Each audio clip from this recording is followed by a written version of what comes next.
Good morning students. आज हम Biot-Savart law की एक एप्लीकेशन के बारे में पढ़ेंगे। बायोट-सावर्ट लॉ क्या बताती थी? मैग्नेटिक फील्ड की स्ट्रेंथ बताती थी। अब हमने एक इनफाइनाइटली लॉन्ग वायर होगी, उसके किसी एक पॉइंट पे मैग्नेटिक फील्ड की वैल्यू बतानी है। ठीक है, ये है magnetic field due to infinitely long straight wire. एक स्ट्रेट वायर है हमारे पास इनफाइनाइटली लॉन्ग, ठीक है। उसके किसी पॉइंट पे हमने मैग्नेटिक फील्ड की वैल्यू फाइंड आउट करनी है। सपोज करो हमारे पास एक वायर है, इसका सेंटर है, ये वाला सेंटर है।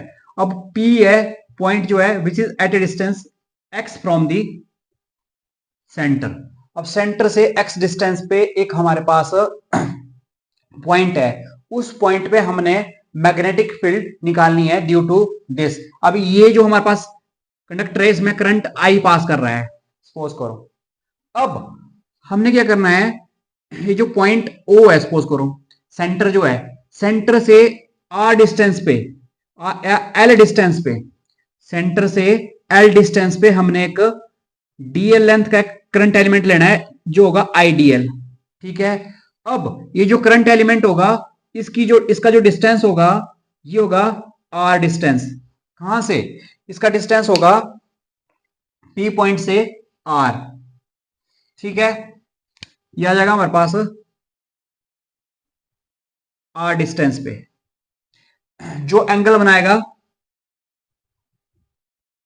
फाई, ये जो एंगल होगा, ये एंगल होगा थीटा। ठीक है, ये x डिस्टेंस है, ये सेंटर से L डिस्टेंस पे है, ये R डिस्टेंस है।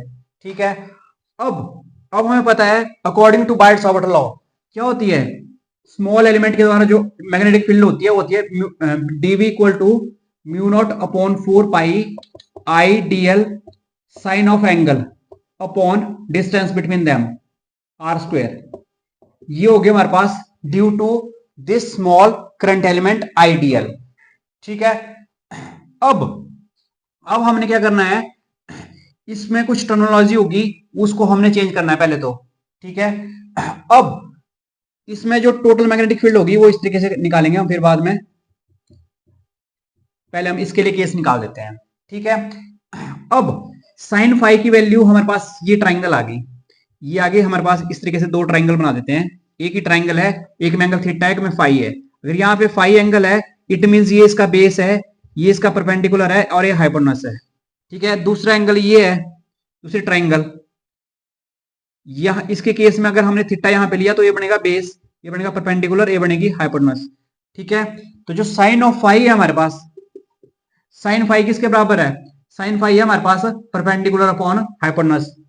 परपेंडिकुलर क्या है हमारे पास? x और हाइपोटेनस r। और जो cos थीटा होगा, cos थीटा किसके बराबर होगा? Perpendicular base upon hypotenuse. Base इसके केस में क्या है? x upon r। मतलब जो साइन फाई है वो cos थीटा के बराबर है। ठीक है, यहां से हम r की वैल्यू भी निकाल सकते हैं। r की वैल्यू कितनी हो जाएगी? x upon cos theta. इसका मतलब है x sec theta, secant theta. ये आ गया हमारे पास। हमने क्या करना है, लेंथ निकालनी है, टेंजेंट ऑफ थीटा निकाल दो। Tangent of theta, tangent theta क्या हो जाएगा? Perpendicular upon base. परपेंडिकुलर क्या है हमारे पास? L upon x।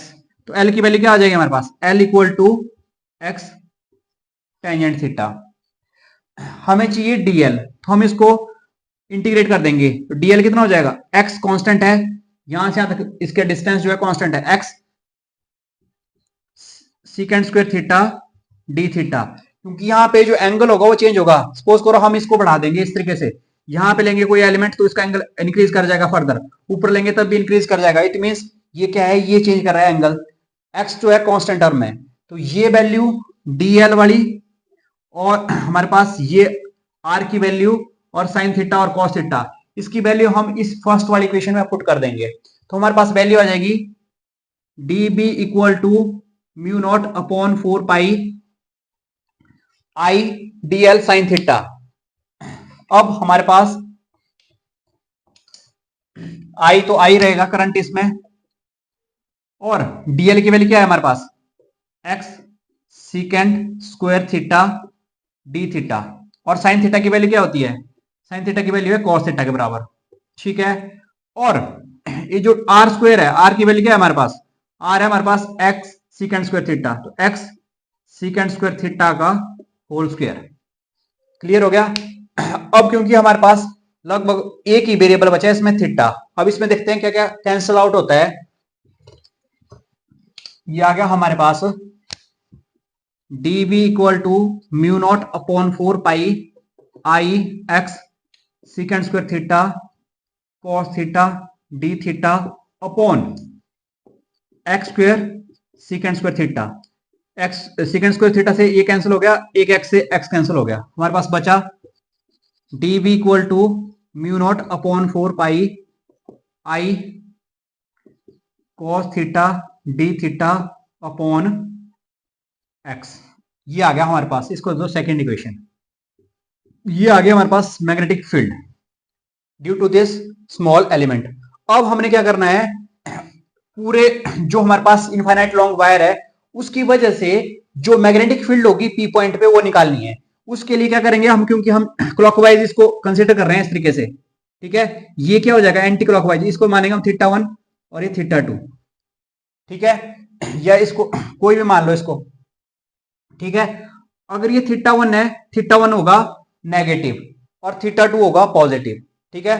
तो हमारे पास जो टोटल मैग्नेटिक फील्ड होगी, total magnetic field due to this long straight wire is क्या हो जाएगी हमारे पास, b equal to integration minus theta 1 to theta 2, कितने हो जाएगी हमारे पास, माइनस थीटा 1 से लेके थीटा 2 तक i cos theta D theta upon x, और साथ में म्यू नॉट अपॉन 4 पाई भी है, mu naught upon 4 pi.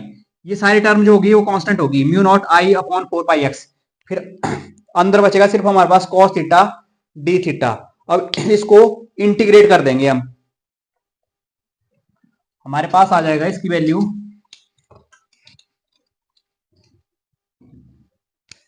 b equal to mu naught I upon X into integration of minus theta 1 से लेके theta 2 cos theta D theta. अब जो cos theta की इंटीग्रेशन होती है साइन थीटा, तो हमारे पास क्या आ जाएगा, b equal to mu naught upon 4 pi भी है साथ में, mu naught upon 4 pi x into cos theta, कहां से कहां तक, minus theta 1 to sine theta, cos theta की integration sine theta minus theta 1 से लेके थीटा 2।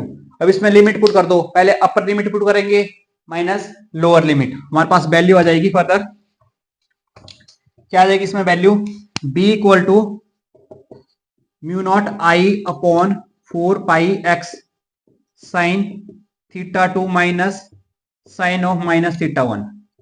अब sine of minus theta minus sine theta होता है, ठीक है, माइनस माइनस प्लस हो गया, हमारे पास सिंपल वैल्यू आ गई म्यू नॉट आई upon 4 pi x sine theta 1 plus sine theta 2। ये आ गया हमारे पास जनरल केस के लिए, हमारे पास ये वैल्यू आ गई म्यू नॉट आई upon 4 pi x sine theta 1 plus sine theta 2। Sine theta 1 और साइन थीटा 2 जो है यहां से पर्टिकुलर एंगल है, ठीक है, ये है जनरल इक्वेशन इसकी। अब अगर हमारे पास ये जो वायर है अगर वो इनफाइनाइट है, इनफाइनाइट का मतलब है इस तरीके से है, वो इनफाइनाइट है, तो हम ये जो थीटा 2 कंसीडर करेंगे, इसको हम इस तरीके से ऐसे ऐसे ऐसे लगभग 90 डिग्री बनेगा। सिमिलरली अगर हम नीचे को कंसीडर करेंगे तो यहां से भी थीटा 1 जो होगा वो इस तरीके से होगा, लगभग लगभग 90 डिग्री होगा। अगर इनफाइनाइट है तो 90 डिग्री बनेंगे दोनों ये, ठीक है। अगर वायर इनफाइनाइट है तो थीटा 1 और थीटा 2 जो होंगे दोनों बराबर होंगे, होंगे पाई बाई 2। तो कर दो इसमें वैल्यू पुट, इसमें लिखना कि if wire is infinite then theta 1 equal to theta 2 equal to pi by 2।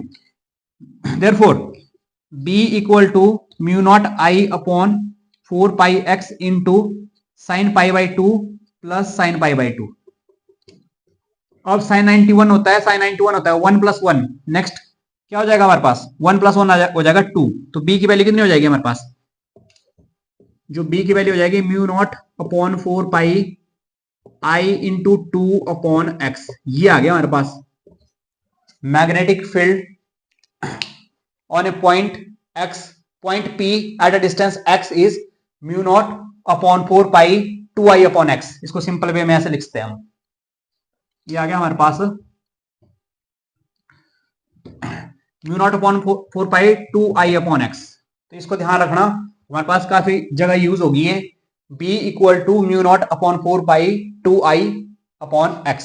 ये था हमारे पास इनफाइनाइट लॉन्ग वायर जिसकी हमने p point which is eight a distance x from its centre, ठीक है, वहां से इसका जो डिस्टेंस है x है, उस पॉइंट पे जो मैग्नेटिक फील्ड होगी वो होगी mu naught upon 4 pi 2i upon x। इसका मतलब है जो मैग्नेटिक फील्ड एक तो करंट के ऊपर डायरेक्टली प्रोपोर्शनल है और इनवर्सली प्रोपोर्शनल है डिस्टेंस के। अगर डिस्टेंस इंक्रीज करेगा तो मैग्नेटिक फील्ड भी क्या होगी, डिक्रीज करेगी। अगर ये डिक्रीज करेगा तो ये इंक्रीज करेगी, अगर ये डिक्रीज करेगा या अगर ये इंक्रीज करेगा तो ये डिक्रीज करेगी, वाइस वर्सा, मतलब रेसिप्रोकल है। With increase in distance magnetic field will be decreases, ठीक है। तो ये था हमारे पास application of Biot Savart law, ठीक है, due to an infinite long wire carrying current.